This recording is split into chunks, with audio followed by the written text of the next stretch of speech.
For the past month, Bitcoin has gone up only, with talks of a true alt season being the #1 crypto headline dominating the space. But is it actually this easy? So if you're new here, hit that like and subscribe for daily crypto videos. And without any further ado, let's take a look at the price of Bitcoin right now on the weekly chart. And I want to ask you a simple question. What do you think is happening here? What do you see on these charts? Bitcoin right now is a little bit red.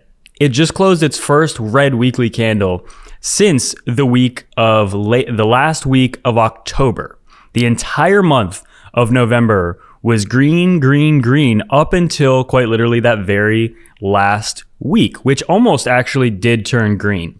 But we're seeing a lot of things actually show up right now in the charts, and I think that it's becoming very clear what's happening. So let's talk about this. The market is not reacting to this good news. Trump has just appointed a super pro-crypto SEC chair, Paul Atkins, and Bitcoin and altcoins are not responding. This is interesting. It's not end all be all. It's not going to tell us everything we need to know, but it is something that does happen when we've come to a cooling off period. Now, I want to answer the question because I have my own opinion on where I think we are and if we are cooling off, but I just want to bring this up. It is well known that when good news stops pumping the price, that sometimes is a really good identifier of a sentiment shift. So let's be very aware of that. We also see, and this is pretty positive news, Michael Saylor explaining how Microsoft could gain trillions of dollars in market cap if they adopt a Bitcoin strategy. That's big. I think Michael Saylor's been doing a great job with onboarding billionaires and companies. But we see Emperor on X talking about the price of Bitcoin. One of the things that he mentions here is that he's planning on holding the dip buys as long as important moving averages are held.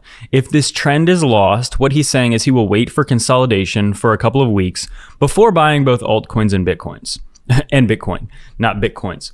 And I think that's where we are right now. I'm going to jump into that exact chart, my exact chart in a second, but that's a really good point. If we start losing structure, then potentially we're in for a little bit of a slide. And the last thing I want to talk about before we dive into the charts is that keep in mind, Bitcoin is still 0.2% of global asset value. This is the best representation there is of how early we are. Bitcoin being this tiny little orange box up here, whereas we're not even close to gold. We're still like, we need an 8x from here to be at gold's market cap. Even art, look at this. Art is 18 trillion. Look at equities, real estate, bonds, money.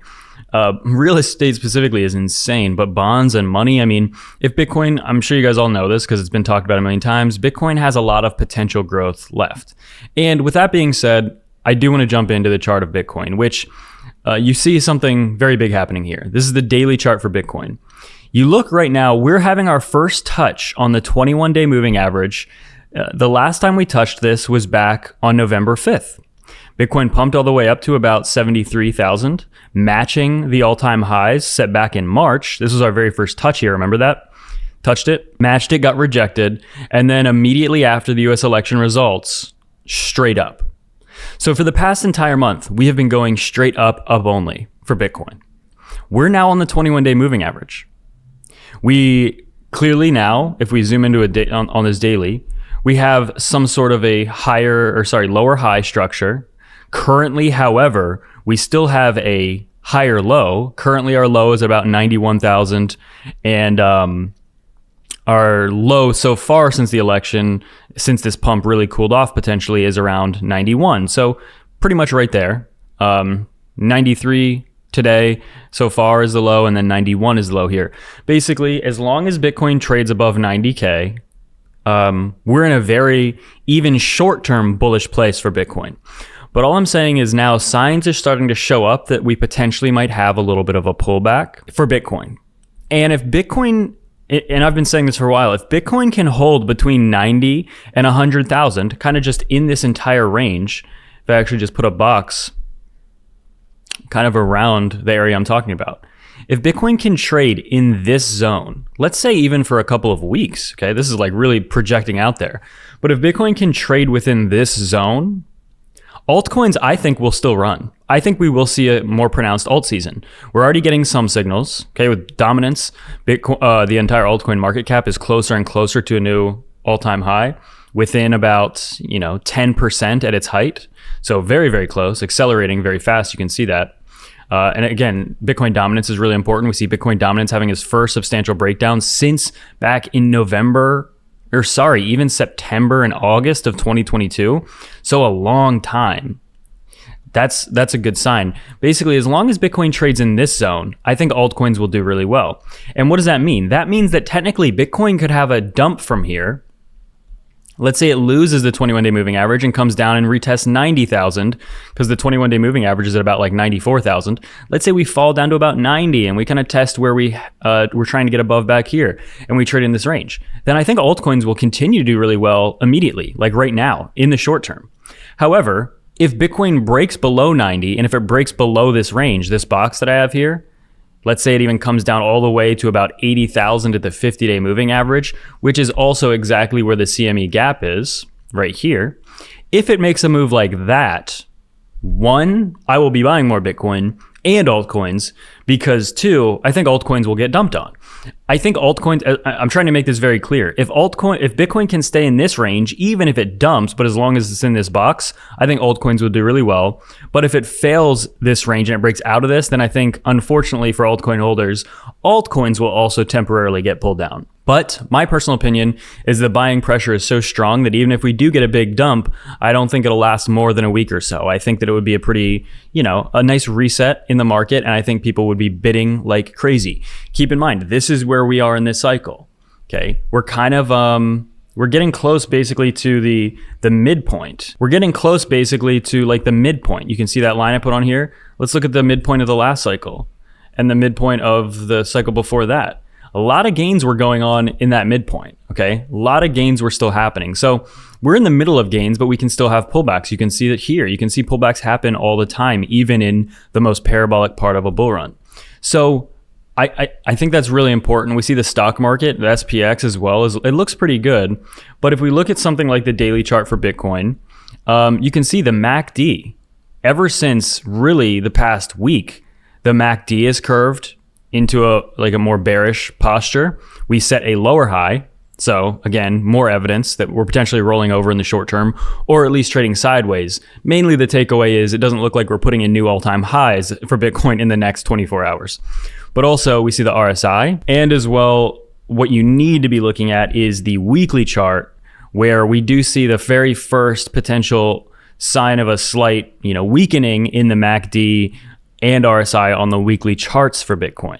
So it's really important to notice that we've been going straight up for the past month. And how do I make this more clear? A pullback here is very necessary. It doesn't mean we'll get one, but it's also very healthy if we do get one. Now, with that, like I said, I think altcoins look really strong here. And I think that they're going to continue looking strong as long as Bitcoin doesn't completely break out of this range. And that's really the only thing Bitcoin has to do, is not completely get dumped on here. But at this point in the cycle, and at this point specifically of the pump we've witnessed in the past month, this is a perfectly fine, healthy place to consolidate. Maybe we even form some sort of, let's say over the next week or so, maybe we do form some sort of triangle, bull flag type pennant, and we end up, breaking up again. Sometimes that requires a slight pullback. I don't think that whatever pullback we're going to have is going to be very long.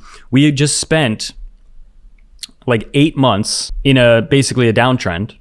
So I think that the pressure cooker is set. Like, I think we're, for the most part on the higher time frames, very bullish. But on the very short time frames, it might be needed for about a couple days, maybe a week or so, to have some sort of a momentum reset, to have a pullback. And that's not a bad thing. Okay, I just want to illustrate how not of a bad thing that is. Look at this chart. Since the beginning of 2023, it's been up. But has it only been up? No, there's been plenty of dumps. Okay. No substantial ones, really. Like this one took forever. This one took like 8 months, the most recent big dump. But I think for the rest of this cycle, so for at least the next 1, 2, maybe max 300 days, I think that the biggest pullbacks we're going to see are going to get bought up rather quickly.